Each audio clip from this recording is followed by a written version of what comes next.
México. Buenos días, México, y buenas tardes, España. Celebramos hoy una nueva sesión de los encuentros virtuales novohispanos y tenemos el placer y el honor de que nos acompañe el doctor Igor Cerda Farías, quien se dispone a impartir la lección titulada Arte Tequitqui Novohispano. Profesor e investigador a tiempo completo en la Facultad de Historia de la Universidad Michoacana de San Nicolás de Hidalgo, de la que actualmente es director y donde ha desarrollado una carrera académica y administrativa desde hace más de 27 años. Sus líneas de investigación son las culturas mesoamericanas, la conservación y gestión del patrimonio edificado, la arquitectura y urbanismo del siglo XVI, los grafitos históricos novohispanos y medievales, así como la historia de la Orden de San Agustín en la Nueva España. Ha coordinado y asesorado diversos proyectos de investigación arqueológicos, arquitectónicos e históricos para la Universidad Michoacana, el sector privado en México y otros países como España e Israel. Ha publicado 5 libros como autor único, 3 como coautor y 2 como coordinador. Ha escrito y publicado más de 40 capítulos de libros y artículos en revistas científicas indexadas y de divulgación científica. Ha impartido conferencias en México, España, Italia, Argentina, Alemania y Brasil, por citar tan solo algunos países. Es asociado del Institutum Historicum Augustinianum de Roma e integrante de los comités editoriales en revistas científicas de Italia y España. Le agradecemos de antemano que haya aceptado nuestra invitación y puede hacer uso de la palabra cuando usted desee. Gracias, muy buenos días a todos, muy buenas tardes en España.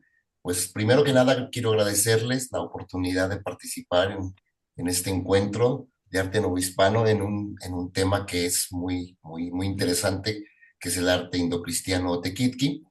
Y mi participación versará sobre un tipo de imágenes que quizá para algunos pudieran parecer no arte en el sentido de que no son formas que tienen que ver con programas oficiales de decoración o programas oficiales en la arquitectura, sino que son registros espontáneos sin intención de perdurar, que es lo que nosotros llamamos grafitos históricos. Entonces, si me permiten, pues quisiera más bien presentar un PowerPoint y ir hablando los temas que vamos a tratar y evidentemente iremos viendo algunas imágenes de estos grafitos históricos. ¿Me permiten un segundo? Y ya se me borró porque aquí ya tengo la presentación. Denme un segundo, la tecnología siempre hace de las suyas. Está bien. ¿Se ve bien la presentación? Sí. Sí. Bueno, bueno, lo primero que tendríamos que decir es qué vamos a entender por grafitos históricos. Si nos quedamos en la pura definición que nos puede dar la Real Academia, vamos a ver que es un grafito, es un escrito o dibujo hecho a mano por los antiguos o los monumentos. Esta es una voz diferente a la palabra graffiti, que se utiliza para los actos casi siempre casi considerados vandálicos en los muros actuales. Así, para nosotros un grafito histórico lo podemos definir como una inscripción o dibujo no oficial hecho a mano con la intención de no perdurar en el tiempo y que está hecho sobre un soporte arquitectónico, escultórico. Esta definición es muy importante porque al ser una inscripción, un dibujo que no tenía esta intención de ser parte de un programa de diseño, un programa pictórico, era susceptible de ser borrado o ser tapado porque no tiene la intención de perdurar. Por tanto, puede ser efímero, pero también al ser una incisión puede ser duradero, tanto como dure el aplanado en el que está hecho. Los grafitos pueden ser de tres tipos, pueden ser antecoctem, es decir, cuando el muro está, este es un término que derivamos de la cerámica, y es cuando el enlucido, el aplanado está fresco. Puede ser post-coctem, que es lo más común, que es una vez que está seco el aplanado donde está pintado, se rayan las paredes o simplemente puede ser las pintadas. Esto no es, se conocen de toda la vida, sabemos incluso por escritos antiguos que la gente rayaba, pero es en las últimas décadas, a través sobre todo de los congresos de epigrafía, que ha tenido un reconocimiento, sobre todo por historiadores, arquitectos, historiadores del arte y arqueólogos, que han encontrado en esta manifestación algo que tiene un valor excepcional y de tipo patrimonial. Ahora, ¿qué tipos de dibujos vamos a encontrar? Todos los que se les pueda ocurrir a ustedes. Podemos encontrar desde los que se les ocurren dibujos, marcas, letras, fechas, etcétera. O sea, de lo que ustedes gusten y ahorita lo vamos a ver en este momento.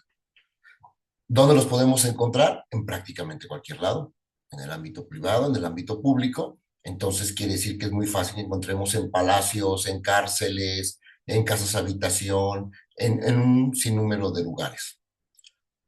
Aquí viene una de las partes importantes porque es una de las cosas que siempre se preguntan. ¿Quién rayaba? ¿Para qué y con qué? Bueno, ¿quién rayaba? Pues cualquier persona que tuviera la oportunidad, el instrumento, podía dejar la marca sobre el muro. ¿Para qué lo hacían? Pues hay fines tan diversos, desde la protesta, como lo podemos encontrar en el graffiti contemporáneo, como una idea de un dejar algo escrito. No sabemos. Es decir, no sabemos para qué lo hacían.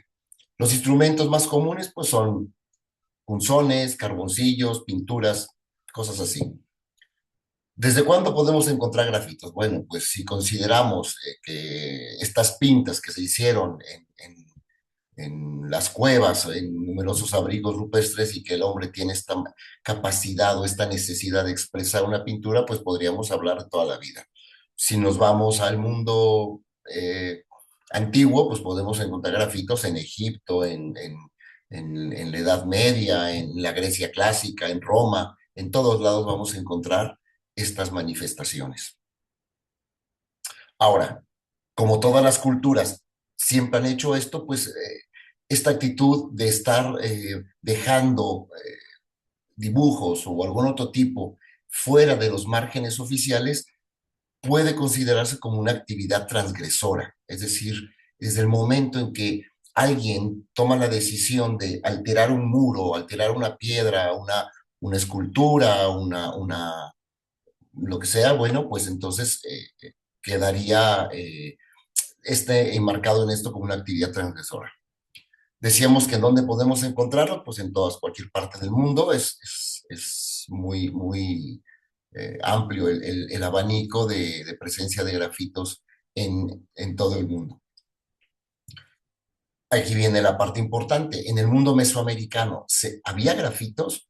Lo podemos decir es claramente, sí, sí grafiteaban, vamos a decirlo así. Sí, sí hay grafitos en las culturas mesoamericanas, especialmente los vemos en aquellos edificios que lograron mantener los aplanados en los muros. Este caso es la cultura maya, que está llena de grafitos por todos sus templos, en Palenque, en Uxmal, en cualquier palacio que haya sobrevivido el templo maya y que tenga los aplanados en los muros, seguro vamos a encontrar grafitos. Lo mismo lo hicieron siglos atrás los teotihuacanos, en donde en las casas se han encontrado numerosos ejemplos de grafitos y de pintas sobre pisos y sobre los muros. Aquí en esta lámina vemos algunos ejemplos de estos grafitos teotihuacanos y mayas principalmente, que nos dan una muestra de la riqueza expresiva que tenían al margen de la decoración oficial. Y esto es, bueno, ya una idea de que esto de rayar y alterar los programas pictóricos oficiales estaba presente en América, en Europa, en Asia, en África. Entonces podemos hablar de que es algo inherente quizá al ser humano. No estoy seguro de poder confirmar esto porque entraríamos en un debate inacabable, pero a nuestro juicio parece ser que sí hay esta actividad de transgresora o libre de expresarse en un soporte que está hecho para otra cosa formalmente.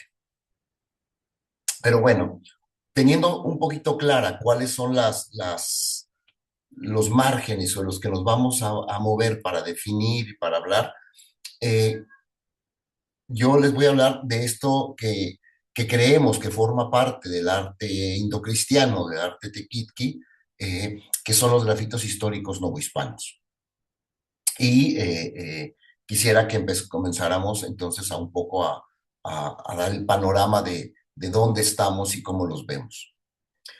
¿Dónde los encontramos? La mayoría de los grafitos novohispanos aparecen normalmente en los edificios históricos. Pueden estar en algunas casas que hayan quedado los aplanados originales, pero la gran mayoría los vamos a encontrar en iglesias y sobre todo en los conventos. ¿Por qué en los conventos? Porque tuvieron un trabajo de aplanado, bueno, en los templos también, y luego fueron recubiertos en los siglos XVI y XVII con capas y capas de pinturas de cal que permitieron que estos dibujos se cubrieran y cuando a partir del siglo XX se empiezan a recuperar estos edificios, se restauran y se retiran las capas más sin contenido artístico, sin valor artístico, para recuperar los aplanados originales y sacar a la luz los impresionantes programas pictóricos, pues es que aparecen estos dibujos.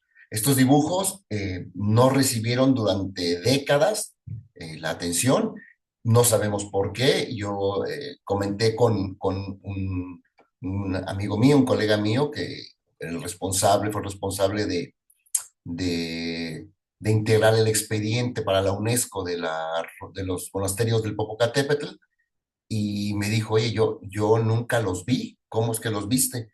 Y le dije, es que los grafitos, como son por sus dimensiones, que son pequeños, le dije, no es de ver, es de observar. Entonces, siempre han estado ahí, pero es cosa de observar. Y si ponemos atención, se van a dar cuenta que en numerosos lados, en palacios, en iglesias, en la arquitectura colonial, cuando tengan la oportunidad y haya una parte que no haya sido restaurada, pues vamos a encontrar fácilmente estos dibujitos que es, su riqueza es precisamente esa, que está fuera de regla, de la vigilancia y los patrones establecidos, y eso le da un carácter especial y único.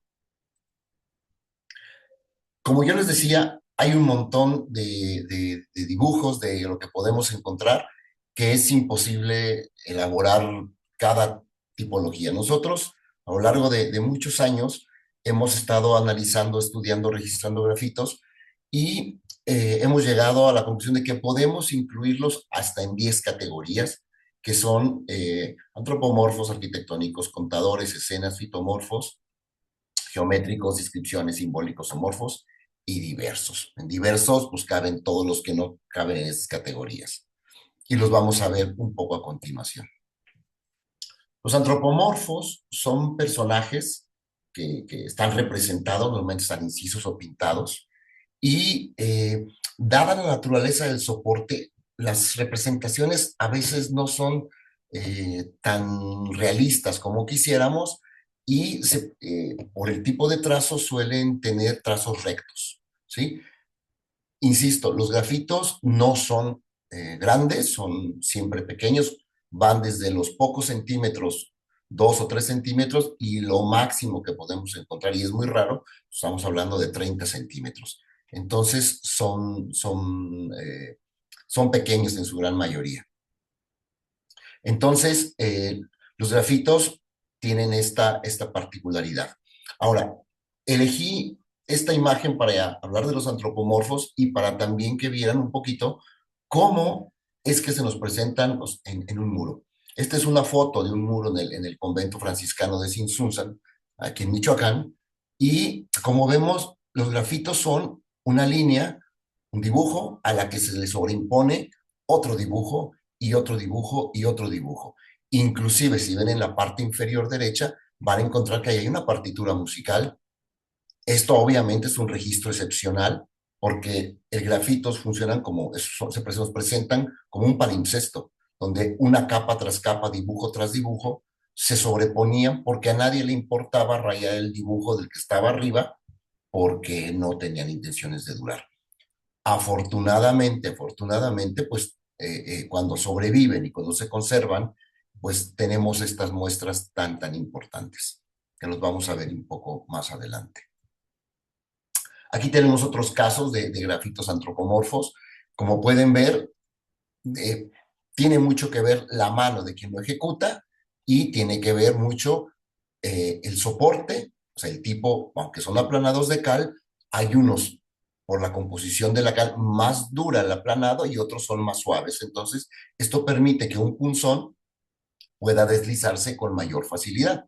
En el caso, por ejemplo, de la imagen que tenemos del lado eh, izquierdo de la pantalla en Huaxtepec, Morelos, podemos ver que es un grafito típico de un individuo que el aplanado permite los dibujos porque a pesar de que es un buen aplanado de cal, tiene un grado de ductibilidad mayor que en el caso del convento agustino en Totolapan, que es el que podemos ver la tercera figura hacia la derecha, donde el aplanado es tan duro que los trazos tienen que ser prácticamente rectos. Y por eso, si ustedes ven el rostro del personaje, vamos a ver que en este caso, en esta parte, el aplanado era tan duro que el trazo da que las caras sean representadas como si fueran una especie de gallinas, de pollos, una cosa así raro, que se va a repetir en numerosos conventos.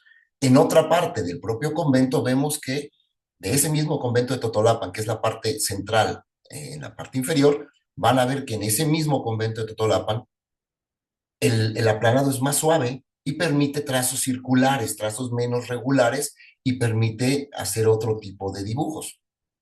Entonces, inclusive si ven el color de los aplanados, van a ver que al no estar hechos en el mismo tiempo nos habla de etapas constructivas, cambios en los procesos constructivos que nos pueden dar mucha luz, además del grafito, sobre el proceso constructivo de los edificios. Entonces, este es un ejemplo de cómo se ven los grafitos antropomorfos. Por ejemplo, aquí tenemos un grafito en tiripetío, que este es un grafito antecóctem. Es de los poquísimos que tenemos que, como pueden ver, vean la escala la pueden ver en centímetros, son muy pequeños, debe tener cuando máximo 4 o 5 centímetros, y son grafitos que se hicieron estando el enlucido fresco. ¿Quién lo está realizando? Evidentemente, por el tipo de decoración, vemos claramente que están representando españoles que no son frailes, porque tienen su gola en el cuello, y que pueden representar aquí, ya cuando uno lo vincula con la historia, pues a estos supuestos maestros que iban a enseñar a Tiripetío cómo construir y artes y oficios pagados por el encomendero. Y por el otro lado tenemos una pinta magnífica que existía en Cuitzeo, que medía, es una cosa excepcional, casi 1 metro de altura, y que ha llamado muchísimo la atención porque es una figura antropomorfa hecha de manera casi realista, que además presenta una vihuela en mano y que incluso ha recibido la atención de especialistas en música antigua en España, que han hablado de un artículo muy famoso que circuló que se llamó La vihuela de Michoacán. Entonces, nos habla pues de cómo podemos encontrar y cómo el soporte determina la representación, más allá también, evidentemente, de las capacidades técnicas de quien lo realiza. Luego tenemos grafitos de tipo, le llamamos esta segunda categoría, arquitectónicos. Estos dibujos arquitectónicos son muy importantes porque nos hablan de dos tipos de arquitectura. Es decir, podemos encontrar dibujos que hacen referencia o a edificios completos o a elementos arquitectónicos o incluso a trazos arquitectónicos. Son trazados también, como decimos, con incisiones o pueden ser pintadas, como en este caso esta que vemos en Cuitzeo. Son importantes porque a veces estos grafitos tampoco son realistas, a pesar de que es muy fácil y fuera con pintada representar un templo, una arquitectura. Aquí lo que vemos es que el autor de este diseño, claramente la perspectiva no era no estaba muy ducho en perspectiva. Hay una representación donde el templo está representado de manera un poquito como a la manera mesoamericana, es decir, donde se representa un exterior y a la vez se presenta el interior. Esto es muy, muy característico en los códices mesoamericanos y especialmente en los códices michoacanos, donde se reproduce el interior de lo que pasa en una vivienda, en un palacio. Y en este caso, como podemos ver, hay una serie de arquería que puede ser la portería del convento, pero a la vez forma parte del templo. Y si es parte del templo, podrían ser referirse al sistema constructivo a través de arcos fajones, que le llamamos en construcción, y que permitiría aligerar la construcción del edificio. Aquí hay una parte importante que es que la arquitectura no necesariamente tiene que ser realista, pero lo destacable a mi juicio es que ya se está pensando en arquitectura, que es todavía un poquito más complejo que solamente copiar un modelo. Aquí tenemos otros grafitos muy, muy interesantes. Tenemos, por ejemplo, este de Tepoztlán al centro, en la parte superior, muy, muy claro, que representa pues una iglesia, pero solamente, como nos ven, es una proyección que deja ver nada más pareciera que muros. Tenemos otros grafitos muy interesantes, como este de la esquina inferior derecha, que pueden ver una iglesia en Sinsunza, este grafito tan espectacular que teníamos ahí y que nos pone el detalle de la construcción, quizá pueden representar sillares, campanas, cubiertas, y cubiertas que además recuperan la tradición mesoamericana en cómo se tapaban las casas o cómo se cubrían las casas, como veremos más adelante. Tenemos también algunos trazos como estos de Yuriria, por ejemplo, en las dos esquinas, el que vemos en la parte superior derecha, es el trazo de un arco, de los arcos del claustro. Cuando uno revisa y saca ese trazo y lo lleva a las dovelas del convento, ven que ese trazo fue el que se utilizó para el trazo de los arcos. ¿Cómo se entiende esto? Esto es un fenómeno bastante frecuente en todas las iglesias, en muchos numerosos conventos de iglesias en Europa, donde ante la ausencia de papel se dejaban los trazos en el muro y luego se reproducían. Un caso que yo tengo muy presente es el monasterio de la Oliva, en Navarra, donde claramente hay los arcos y una serie de diseños que después van a representarse en el claustro del monasterio de la Oliva. En la esquina inferior izquierda vemos también un trazo en Yuriria, donde vemos el trazo, cómo se traza un arco conopial, tan característico del siglo XVI, y que serviría precisamente para el trazado de las ventanas del convento. Entonces, son este tipo de diseños que nos pueden ayudar a entender la historia constructiva, además de la historia como tal. ¿Por qué? Porque nos dan fechas, porque nos permiten entender fechas de cuándo pudieron haberse construido. Insisto, algunos diseños, como pueden ver, si viéramos el arco, los trazados de Yuriria, sí pueden representar manos hispanas, pero los otros prácticamente son manos indígenas, ¿sí? Son a mano alzada que están representando precisamente formas muy particulares. Por ejemplo, aquí tenemos, les presento este grafito, esta serie de grafitos muy, muy interesantes porque son trazos de carácter arquitectónico en un muro del convento donde normalmente es donde creemos que estaba el general de estudios del Colegio de Estudios Mayores de Tiripetío, y siempre hacemos este ejercicio en la arquitectura, ¿no?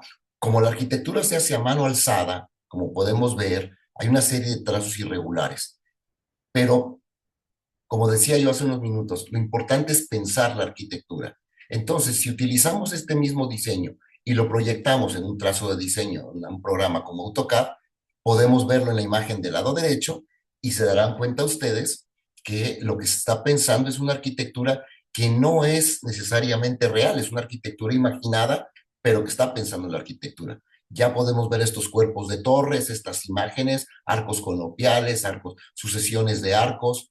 Estas torres tan esbeltas, tan altas, recuerdan muchísimo a las iglesias románicas en numerosos grafitos que tenemos de iglesias románicas. Entonces es como una tradición de representar la arquitectura y que bueno, a nosotros nos parece una parte muy, muy importante. Estos son muy sencillos, de esto podríamos hablar mucho, los contadores numéricos. ¿Por qué son contadores? La gente le ha llamado en alguna literatura peines, pero creemos son contadores. No hay nada, a veces normalmente solamente en un caso hemos encontrado alguna asociación con algo, qué están rayando, qué están guardando, qué están marcando, no tenemos idea. El único caso que tenemos, pero no son de arte novohispano, son una serie de contadores, pero en una cárcel, en la cárcel del convento agustino de aquí, de Valladolid, hoy Morelia, aquí en Michoacán, una cárcel para frailes, sí claramente dice el fraile que lo metieron ahí, dice, fray Joseph Joaquín de la Parra, llevo aquí y empieza a contar 1, 2, 3, 4, 5, 6, 7, 8, 9 y 10. Y así se va y parece que el tipo estuvo encerrado más de un año porque tiene lleno toda la celda de esta cuenta de días que tenía. Entonces, ¿qué contaban, qué marcaban? No tenemos idea. Entonces, no le tengo muchos ejemplos porque son muy sencillos. Esta forma de contar también es bastante, bastante frecuente en numerosos edificios en Europa. Las escenas. Llamamos escenas en las que intervienen dos o más figuras. En este caso es muy, muy fácil ver o es muy fácil encontrar. Normalmente son con personas, parejas, o tenemos casos como muy, muy elaborados, como este caso que está a la izquierda de Tepeapulco, un convento franciscano en Hidalgo del siglo XVI, donde podemos ver claramente a los voladores, una eh, vamos a llamarle, de una tradición de manifestaciones culturales que ya son patrimonio de la humanidad. Entonces, primero nos habla de una práctica que sí viene de tiempos mesoamericanos, estos voladores. Dos, que se realizaba más allá de los lugares famosos. El más famoso en México es Papantla. Ahora son cuatro lugares donde hay voladores y vemos que la práctica de los voladores se extendía a más lugares de Mesoamérica. Tenemos estas representaciones en Sinsunzan, donde podemos ver estas figuras. Y yo quisiera aquí ser muy claro, si ustedes ven las figuras, pareciera que, bueno, los ven vestidos con sombrero y con unos pantalones largos, que normalmente eran zaragüeyes, etcétera, pero recordemos que desde muy temprano muchas comunidades indígenas adoptaron la vestimenta española. Entonces, no nos confundamos, parecería que son españoles, pero no necesariamente. Pueden ser indígenas vestidos a la manera española. Entonces, esto puede llevar a la confusión, pero creemos que no. Aquí lo podemos ver, que es una recuperación de la imagen del primero, que la podemos ver aquí. Si ustedes pueden ver en la parte central, hay un guerrero vestido con sus armas y con todo, pero vean como al lado hay un individuo que es un indígena con su bastón de mando. Esto es claramente vestido a la española, pero con el bastón clarísimo que incluso está una recuperación de la relación de Michoacán. Estas son las escenas, aquí donde nos podemos encontrar. ¿De qué depende que nosotros señalemos escenas o no, o creemos en esto? Pues depende de la interpretación que hagamos. Aquí no, en esto de las escenas, a menos que haya una asociación directa, como dos tipos peleando o hablando, etcétera, o una imagen clara, normalmente depende de la interpretación que se haga de este palimpsesto que son los grafitos. Entonces,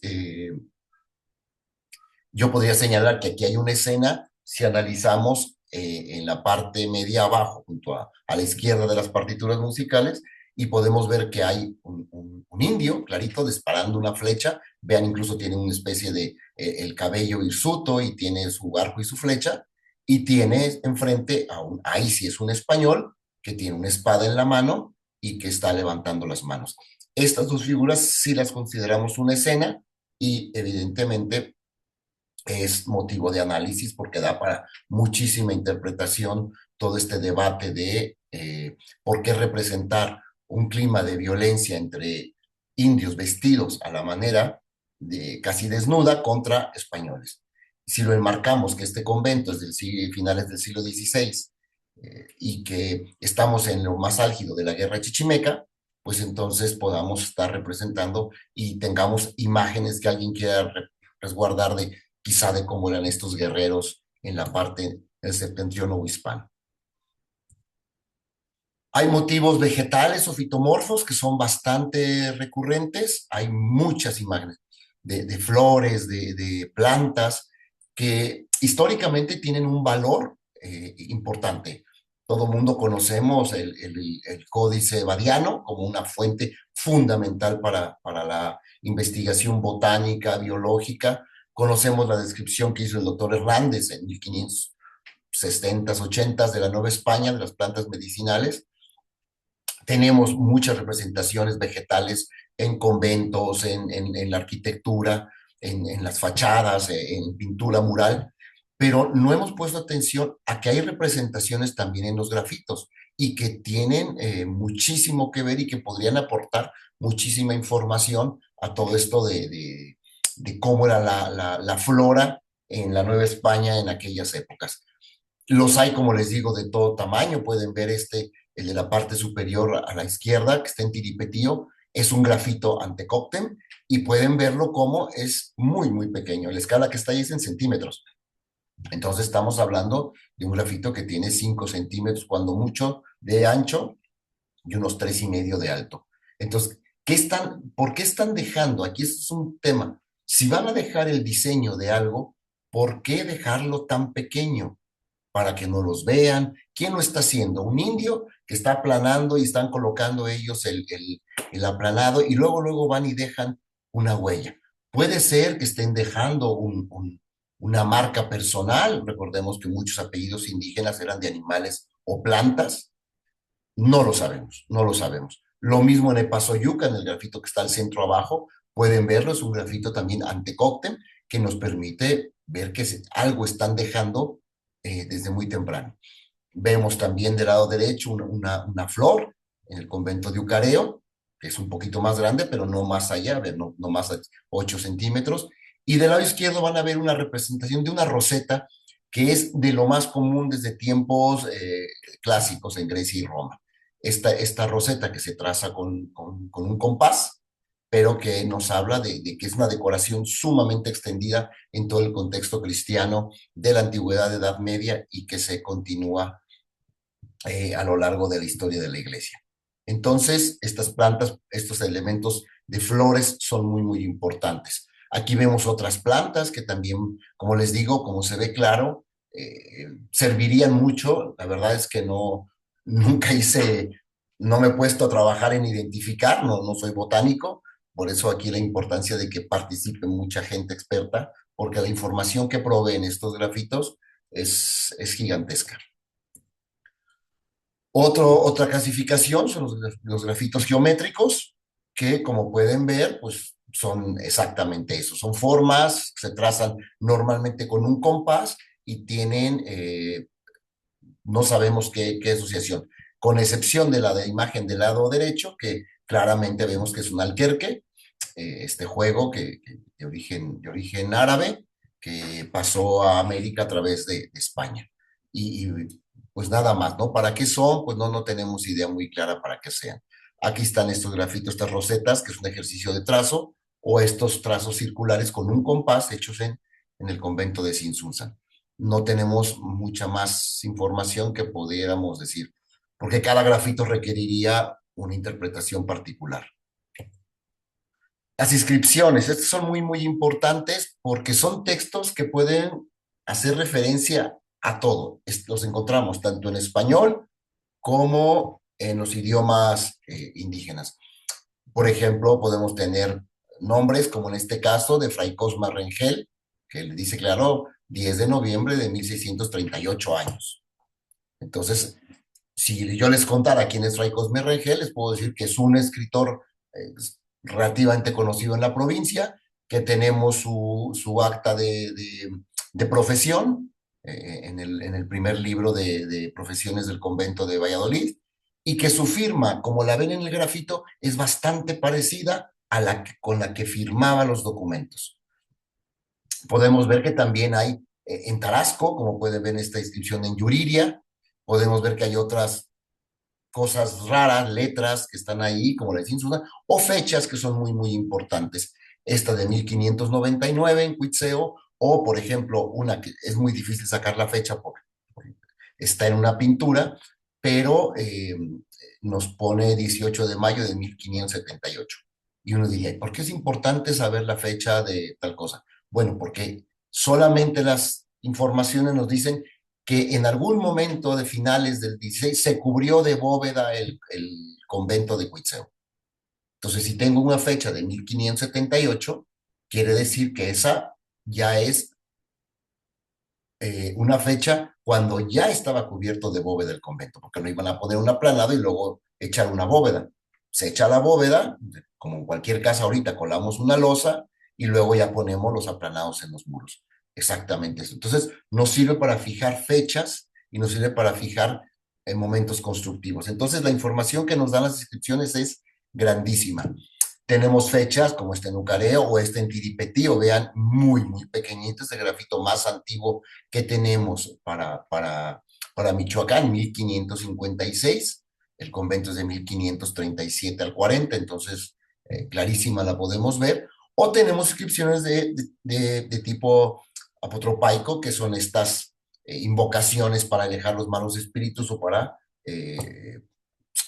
encomendar los templos. Aquí abajo no son muy claro, pero yo les puedo asegurar que dice Achá, Dios, amén.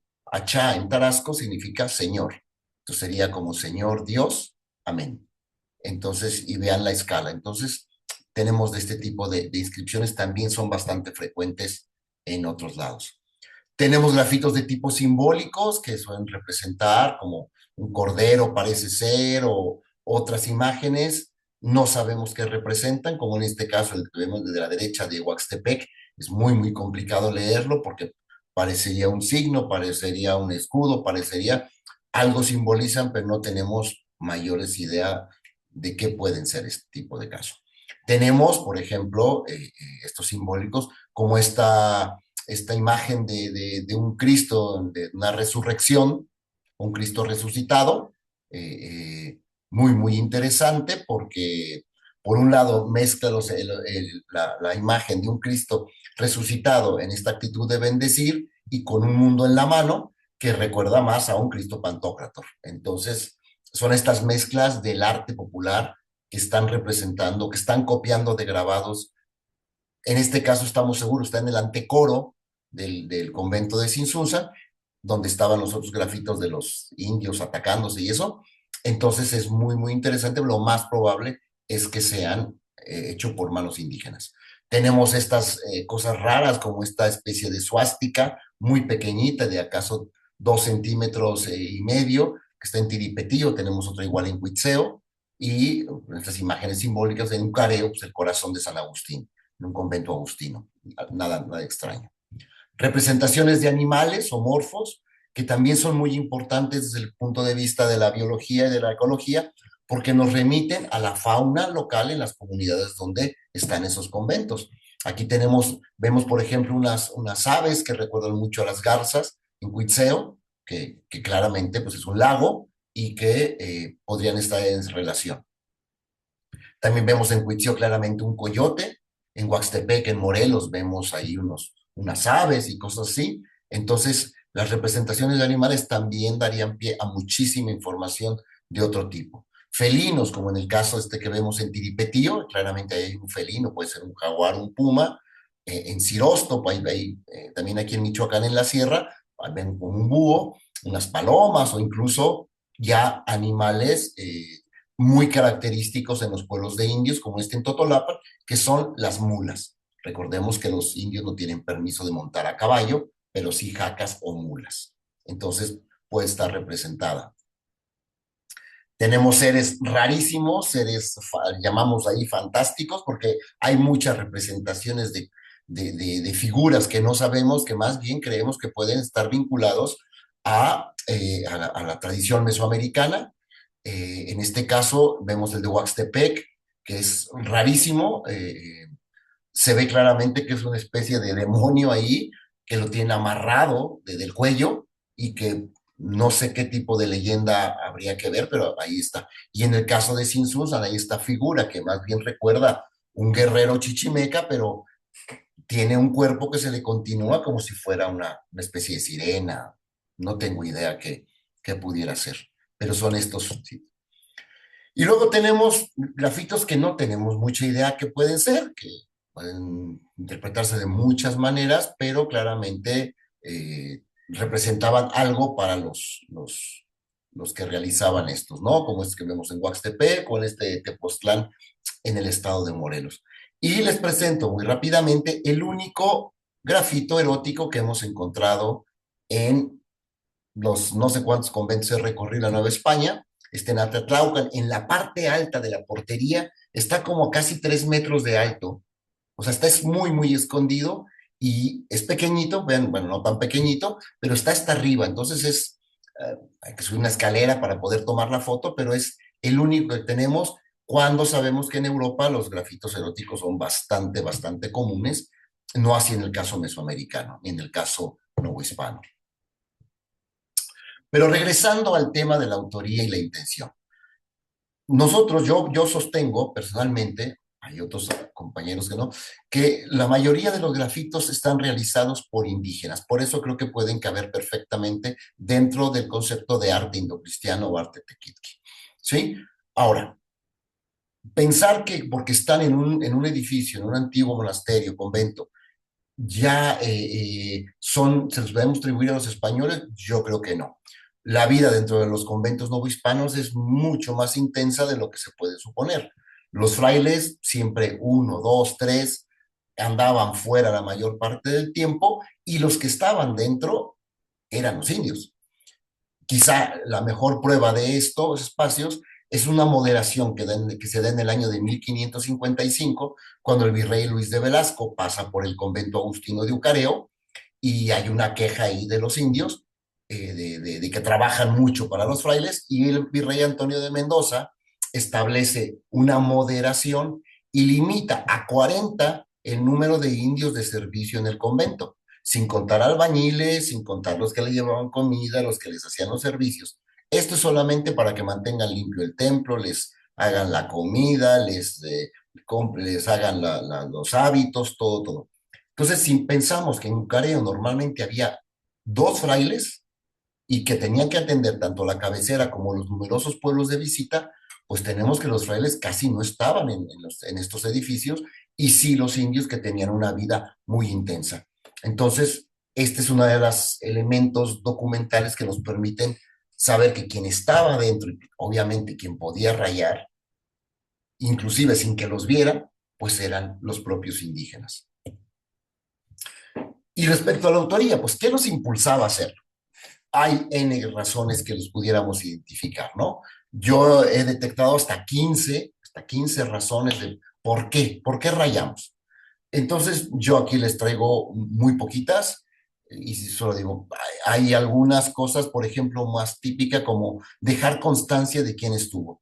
Esto es frecuente encontrarlo en baños públicos todavía. Si vamos a cualquier monumento histórico, vamos a ver Lupita y Juan, tal fecha, Arturo y María, y ponen la fecha, y otros que ponen otra cosa, yo estuve aquí, qué sé yo. Esto tiene que ver con temas psicológicos que escapan ahora a lo que puedo decir, pero sí les creemos que pueden hacer eso. Otros dibujos pueden ser una actividad puramente lúdica, como cuando encontramos en las paradas de autobuses o camiones, que hay rayones en los elevadores, en los baños públicos e incluso en las escuelas, que encontramos como rayan, pues porque sí, porque nada más se raya. Por dibujo, un círculo, o ponen nombres de... En mi facultad es muy común que pongan bandas de rock y que dibujen nombres, inclusive cosas contra un profesor, qué sé yo. Entonces, es una de las razones, una muy, muy, muy factible para nosotros. Otros creemos que pueden ser en un mundo donde no había papel con tanta frecuencia, donde había que dejar evidencia de algo, pues quizá era para dejar evidencia de cómo era una persona, cómo debía hacerse un trazo arquitectónico, o sea, había que ver con dejar evidencia de algo que tenía que recordarse. Aquí vemos, por ejemplo, una cacería en Tiripetío, pueden ver ahí un individuo echando un venado, vemos a un individuo en la izquierda en Sinsunzan, que es un gobernante, qué sé yo, o sea, las razones son muy, muy variadas. Estas partes de encomendar estos recursos apotropaicos son bastante comunes. Aquí vemos varios ejemplos, tanto de Tiripetillo como de Sinsunzan y Ucareo en Michoacán, los conventos agustinos y el franciscano de Sinsunzan. Como en todo se repite esta idea de encomendar. Achá, como les digo, es Señor. Señor en el sentido como se dice, como decimos, nuestro Señor Jesucristo, ¿no? Entonces, más o menos así sería. Tenemos algunos, como les decía, que tenían fines educativos, como los de la arquitectura que les mostré, y en este caso es el otro muro grande, con más de 4,5 metros, casi 5 de grafitos, que son trazos arquitectónicos que hemos vinculado con el Colegio de Estudios Mayores de Tiripetío, fundado en 1540 por Fray Alonso de la Veracruz, y que se relacionan con la enseñanza del trivium y el quadrivium. ¿A quién? A los frailes agustinos. Entonces, ahora últimamente hemos ahí encontrado que probablemente estos trazos, sobre todo estos circulares, ahí está en línea de artículo, eh, eh, pudieron más bien estar dedicados a la enseñanza de la astronomía. Entonces, por eso se los comento las dos, porque yo lo puse como arquitectura y luego también vi que podía ser astronomía. Este es el proceso de reinterpretación que debemos tener en torno a figuras, imágenes, dibujos que están abiertas a las múltiples relecturas que son deseables. Los grafitos en México el estudio de esto es un caso raro, no hay tantos trabajos. La pionera es un estudio, un artículo de Alessandra Russo, que no le dio seguimiento más que sus trabajos, y luego un libro que publiqué en el 2000, ya no sé ni qué año, creo que 9, y al poco tiempo publicaron unos investigadores del Centro INA Hidalgo sobre los grafitos de Tepeapulco. Eh, eh, por ahí ellos no le dieron seguimiento, no han hecho ninguna otra cosa mayor, pero no hay más estudios. Finalmente lo que quiero decir es que tenemos muy pocos estudios y muy pocas personas han trabajado esto, a pesar del enorme valor que creemos que tienen estas imágenes.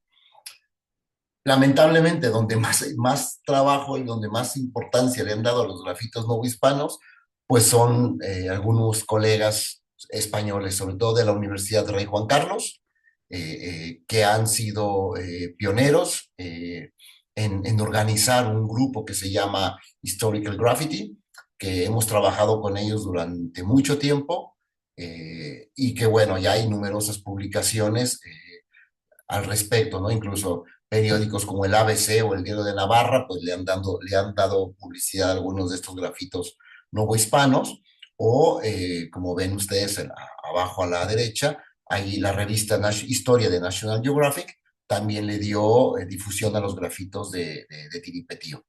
Eh, Solo un periódico aquí en México lo hizo, que fue La Jornada Michoacán, cuando existía ese periódico, y hubo un intento ahí, se nos dio la cobertura, pero nada más. Fuera de ahí, pues los esfuerzos siguen siendo limitados y normalmente tienen más difusión, lamentablemente, en España que en México.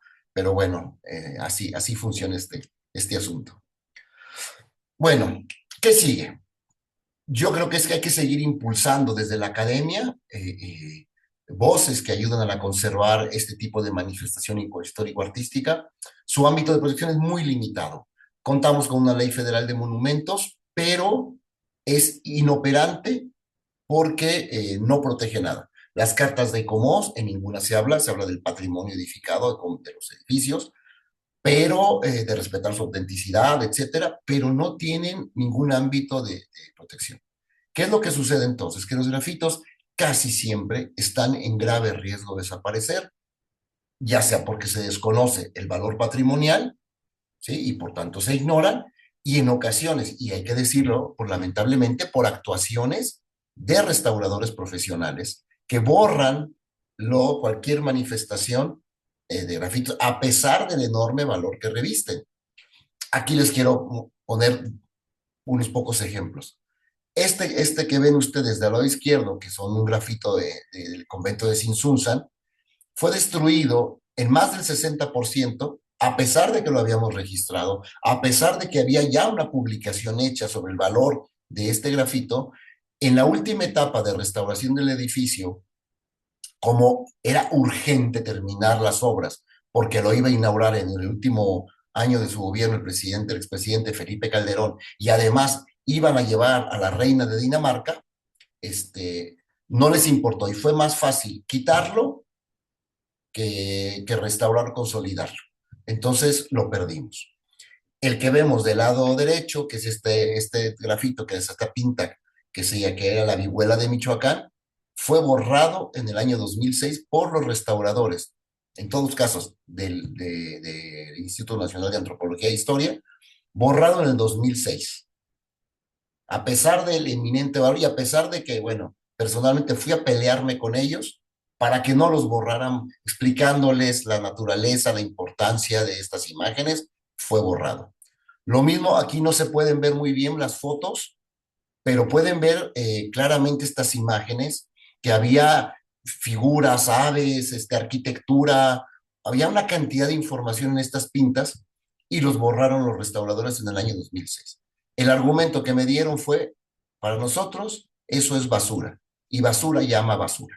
Es decir, son rayones en los muros y si yo los dejo, si yo los consolido, si yo los restauro, eso va a dar pie a que cualquier persona que visite el edificio va a rayar encima otra vez. Entonces, lamentablemente, estos bienes, estos registros se perdieron y pues no quedó absolutamente nada de ellos, más que unas fotos que yo logré recuperar porque mi intención en ese momento del proyecto era registrar grafitos incisos. Y dije, bueno, procesamos estos y luego venimos y registramos las pintadas. Cuando regresamos, ya no existían. Entonces tenemos fotos limitadas en su calidad, en contextos de muy poca luz, porque pues eran una etapa posterior a recuperar y no se pudo.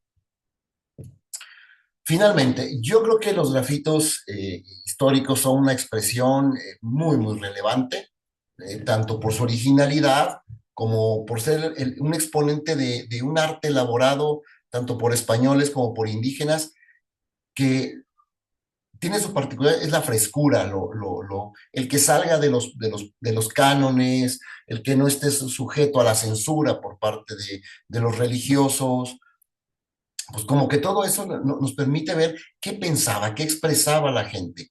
Es un registro histórico, creo yo, que de primerísima mano, del que no va a haber ninguna mención en ningún archivo, en ningún lugar vamos a encontrar esto. Entonces creo que por eso tenemos que seguir conservándolos, seguir estudiándolos, registrándolos para buscar conservar estas manifestaciones artísticas. Y con esto yo cerraría. Muchísimas gracias.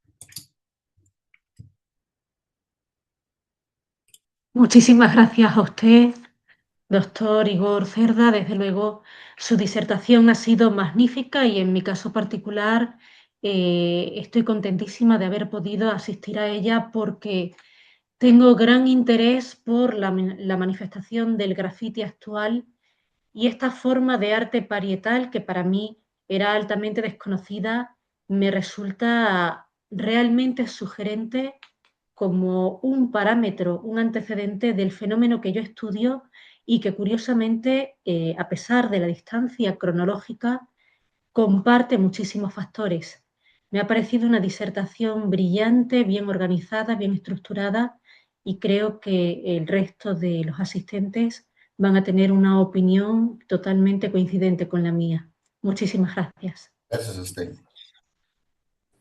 Eh, con permiso, si la moderadora me permite. Por Eh, supuesto, Javier. Muchas gracias. Bueno, me sumo a las palabras de felicitación de la doctora García Manso. Realmente ha sido una ponencia muy descubridora de todo esto que es un gran desconocido realmente, porque cuando explicamos arte tequiti en nuestras clases, pues nos referimos más al arte escultórico de los conventos de evangelización y todo esto que está registrado más canónicamente como arte tequiti que esto que realmente es muy desconocido. Yo he apuntado muchísimas cosas porque me ha resultado de gran interés. Bueno, antes de nada quisiera saludar al ingeniero Quintana que se sumó después, y al maestro Urrutia y a Joana Olmos también y a Paola Vera, que también se sumaron últimamente, ¿no? Incluso algunos míos, como Ana Cristina, que también está presente. Bueno, es que, es que realmente es un descubrimiento lo que nos ha hecho a todos. Estos grafitis sobre sistemas constructivos, el de Yuriria, por ejemplo, eh, es que son realmente previos de construcción, casi son ensayos de arquitectura, como bocetos de aparejadores, de canteros, indígenas absolutamente, ¿no? Lo de Tiripetío son campanarios, desde mi punto de vista creo que son lo más parecido a campanarios, a bocetos de cómo podía hacerse y construirse los campanarios. Realmente, a falta de otro sistema, pues lo pintan en la pared, lo dejan en la pared en vez de en papel. Algún ejemplo hay también por aquí, ¿no? Las cuentas de días, ¿no? Es que parecen efectivamente como las marcas de cantero que nosotros conocemos aquí en Extremadura también del siglo XVI, ¿no? Las escenas de combate con chichimecas, es que me ha recordado muchas cosas, ¿no? Por ejemplo, los aspectos etnográficos que se incluyen en las relaciones geográficas de Felipe II de 1570, en los que también, aparte del mapa o del plano correspondiente de la localidad, representan escenas etnográficas. Algunas de ellas muchas veces son los combates con chichimecas, ¿no? Ayer tanto la zona como yo presentaba en un alumno nuestro un trabajo sobre la relación de Michoacán. Uh, y a mí hay cosas de la relación de Michoacán que también he visto aquí reflejada. Es decir, realmente estamos hablando del mismo concepto de arte indocristiano, como bien ha dicho, ¿no? Que sin duda lo que es. No es tanto un arte mestizo, obviamente, sino es otra cosa. Las razones, pues identidad, desde luego, ocio, incluso, no sé, si una actitud reaccionaria de mostrar con su identidad, ¿no? Una reacción contra todo lo que es lo hispano, ¿no? O también los temas astronómicos, que usted ha trabajado tanto en el Colegio de Estudios Mayores de Tiripetío, ¿no? Que está ahí presente. A mí me llama la atención que sea en Michoacán, es donde se da con tanta, no sé si se da en otra zona también con esta profusión como en Michoacán, y si es así, si el Tata Vasco tiene alguna responsabilidad en esto, ¿no? Ya me hace con la cabeza que no, pero claro, no puedo evitar pensar que es Michoacán y que si esto se da en otra zona y si es exclusivamente de Michoacán, pues me llama la atención. Si me permite, para compartir pantalla, si Pía me permites compartir pantalla, quería mostrar algo Sí, a presentes cuando me digas. ya Algo, puede. ya, muy bien. Pues voy a ver si lo encuentro. Aquí lo tengo. En Llerena, tienen en pantalla, ¿verdad? ¿Lo ven? Sí, Sí, sí se ve. sí, muy bien. En Llerena, en la Casa de la Inquisición de Llerena, que es esta que tienen aquí en pantalla, del Santo Oficio, que es un sitio, es un edificio bellísimo, como pueden ver, con un patio muy importante del arte mudéjar, extremeño. Pues hay esto, unos grafitis que me han recordado muchísimo a lo que nos ha presentado. Esto que ven aquí son grafitos de los presos, seguramente, ¿no? Prisioneros del Santo Oficio. Incluso se han interpretado con temas americanistas. Este parece un conquistador, en fin, con la pica. Hay por ahí algunas flechas, arcos y flechas. Son unos grafitos realmente que han llamado mucho la atención. Son del siglo XVI y me recuerdan muchísimo a lo que acabamos de ver, ¿no? Lanzas, arcos, flechas, es decir, hay temas que se han interpretado como americanistas y yo quiero pensar que sí, realmente, ¿no? Es algo muy poco conocido, pero a mí me parece que tiene muchísimo interés, ¿no? Y que para mí tiene una relación, es evidente, ¿no? Que los grafitos tienen la misma mecánica, el mismo estilo, la misma Pero en la parte americanista, que los que han investigado estos grafitos de la Casa de la Inquisición de Llerena, además de la Casa de la Inquisición de Llerena, es decir, estamos hablando, pues, en fin, no solo quería mostrarles eso para que veamos también que a veces se producen de forma no causal, sino casual, ¿no? Las relaciones pictóricas y gráficas separadas por la distancia geográfica, como están esos dos, pero del mismo tiempo, de la misma época. Nada más, repito, muchísimas gracias, doctor, porque ha sido una conferencia magnífica. Gracias a usted, gracias por sus palabras. Solamente la presencia de grafitos está en todo, vamos a llamarlo, la antigua Nueva España. Son abundantísimos en esta ruta de la UNESCO de los conventos alrededor de Popocatépetl. Yo registré todos en Acolman, en Pasoyucan, Atotonilco, en Oaxaca también, en los conventos dominicos. Es decir, no se restringe a Michoacán. Tengo malos de Michoacán porque realicé un inventario, un catálogo documental sobre los grafitos michoacanos hace ya muchos años, y pero he dado seguimiento a numerosos conventos, sobre todo en el Estado de México, en todos lados, en mi propia Ciudad de México, en Culhuacán también, en Culhuacán ahorita hay también grafitos.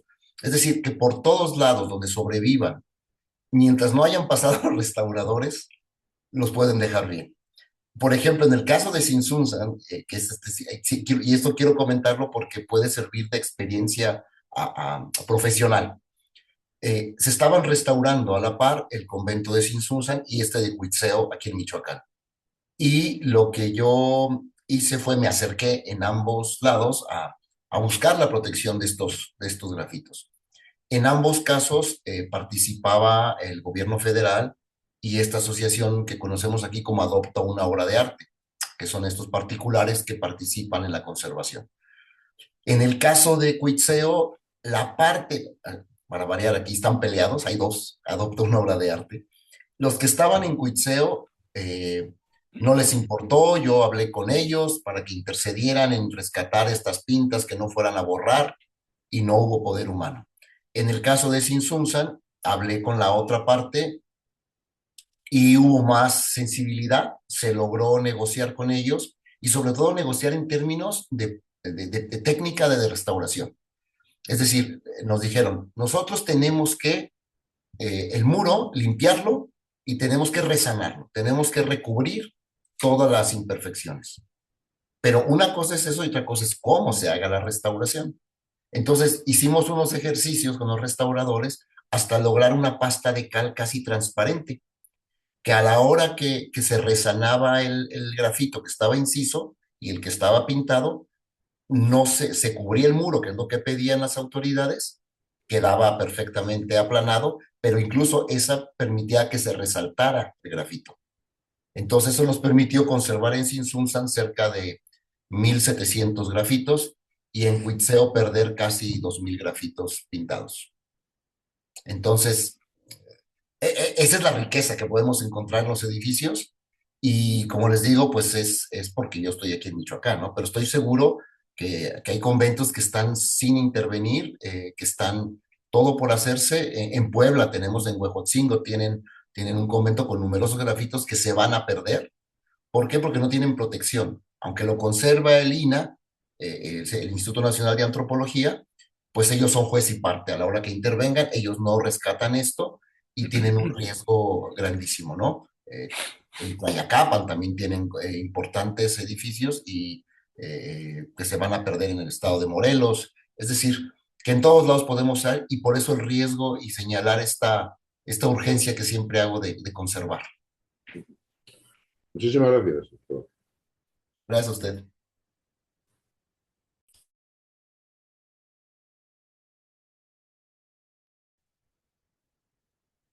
Yo tengo una pregunta, Javier.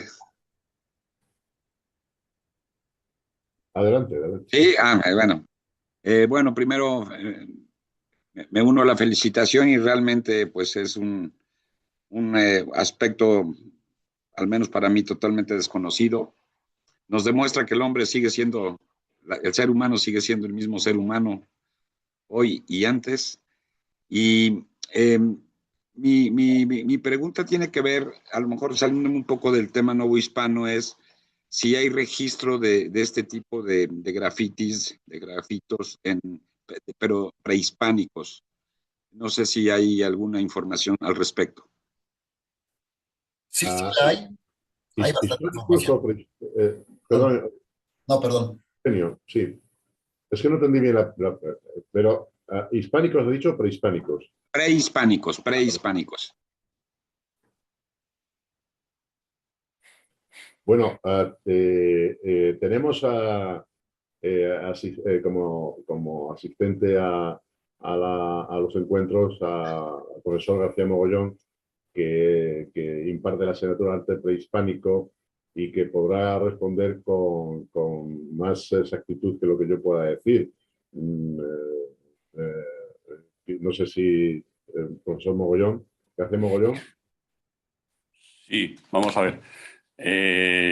Yo, en principio, no tengo constancia de la existencia de grafitis en el mundo prehispánico, lo cual no quiere decir que no puedan existir, ¿eh? Pero desde luego yo no tengo constancia de ello, ¿eh?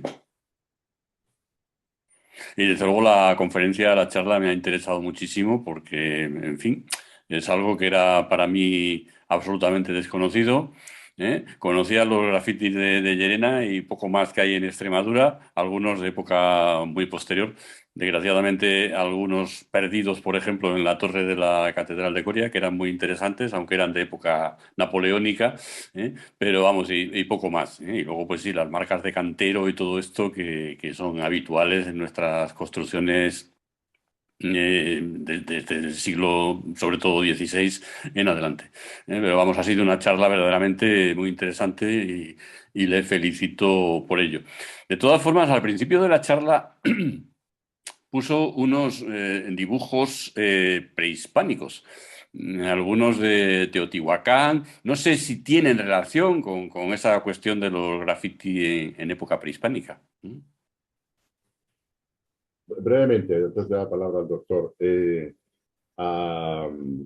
Bueno, pues me alegro que el doctor Mogollón diga lo mismo que voy a decir yo, que es que no tenemos constancia de qué época prehispánica, salvo que el doctor tenga alguna información. Además que son lenguajes expresivos completamente distintos, ¿no? No tienen nada que ver. Lo que se advierte además en este tipo de grafitos es que hay una occidentalización de la forma, que es completamente distinta a la prehispánica. Solo algunos elementos y algunos detalles, ¿no? Por ejemplo, las sirenas, evidentemente, estas imágenes que nos ha puesto de Sinsunzan, pues son sirenas realmente, ¿no? Y los monstruos de OHTP son los monstruos que la imagen, que el imaginario occidental proyecta sobre América, ¿no? Todo el mundo monstruoso y teratológico que se aplica, ¿no? En el continente. Pero yo, antes de doctor, perdón por extenderme, claro, muchas de estas cosas nos han sonado, sobre todo los elementos más abstractos, ¿no? A las pinturas rupestres del mundo hispano, en tiempos del bronce, de los metales con signos, con pictogramas también, signos, elementos sígnicos que me han recordado a esto, pero claro, creo que no tienen nada que ver y que son expresiones realmente abismalmente distintas. Perdón por extenderme. Tenemos dos intervenciones, tanto la doctora Pérez Ramos como Pía Paola. Quien quiera intervenir puede hacerlo ahora. Por Muchas, ejemplo, Pía Paola, sí, perdón, cualquiera de las, bueno, cualquiera de las dos puede intervenir. bueno, respecto a lo que comentaban los doctores, y ya me corregirá el doctor Igor, hay investigaciones sobre grafitos prehispánicos en los sitios mayas. En el 2009, en el 2015, em, Y hay, bueno, lo que he estado viendo, porque la verdad es que empecé a verlo ahora, porque me interesa muchísimo el tema, es que ahí hay estudios, me parece, me imagino que por una cuestión de tipo cultural, de interés basado en en una sola línea del tiempo, que es la época prehispánica, y se aborda todo el interés de rescate. Y entiendo por lo poco que he leído que esos grafitos sí tienen la intención, algunos de ellos, de dejar una constancia preliminar a a la ornamentación final, o sea, tienen cierta liga, no lo sé, doctor, ya usted me corregirá. Y entonces ha invertido una cantidad de recursos en su recuperación, no sé si material, pero sí en la interpretación iconográfica, por lo que he estado viendo. Y mi pregunta está orientada un poco más, o sea, entiendo que los grafitos novohispanos que usted nos presenta son una innovación porque lo que dentro de la popular creencia de la conservación, lo que se busca conservar desde la perspectiva de la patrimonialización de algo es lo que se evalúa valioso, es decir, lo que estaba dentro de los cánones y lo que iba a quedar de manera definitiva. Por eso entiendo que se dejan al margen estos, porque no, y por eso entiendo que no hay una inversión de investigación, recursos, interés en el ámbito iconográfico y de rescate, ¿no? Porque entiendo que lo ven como los grafitos actuales, que son los grafitis de pintas sin mayor relevancia y que tienen que ser borrados. Entonces entiendo que la interpretación de ese momento en las acciones de restauración y conservación son la misma. Eso es lo que entiendo que es la diferencia entre el interés de conservar ese tipo de grafitos que usted nos ha hecho el gran favor de presentarnos y los prehispánicos. Entiendo que ahí hay una diferencia. Esa es mi pregunta. Si esto es así, y la otra pregunta es algo más como una confirmación. ¿Está correcto entonces nombrar los grafitis, novohispanos también? O no, hay una diferencia entre grafito y grafiti hablando de estas pintas de origen novohispano. Sí, Gracias. gracias.